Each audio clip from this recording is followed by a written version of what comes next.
ये देखें मौसम बहार के फूल खिलते हुए खूबसूरत मनाजर।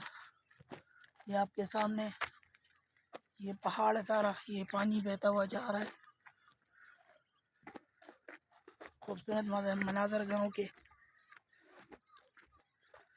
जब भी पेशावर आए तो आप इस गांव का रुख ज़रूर करें, क्योंकि ये बहुत मशहूर और मरूफ कदीमी गांव है। हर तरफ हरियाली हरियाली। लेकिन यहाँ एक बात का ख्याल रखें, जब भी इस तरफ आएँ तो 6 बजे से पहले पहले यहाँ से निकल जाएं, क्योंकि बहुत खौफनाक इलाका है। यहाँ लोग बोलते हैं या बहुत सारे ऐसी नाट वगैरह, बंदर वगैरह, बहुत से ख़तरनाक जानवर भी यहाँ होते हैं रात के वक्त। तो ये आप देखिए आपके सामने हम आए हुए, ये नीचे नीचे देखें खोटी रावली आने जगह होता आते हैं मुझे बल तरफ दशा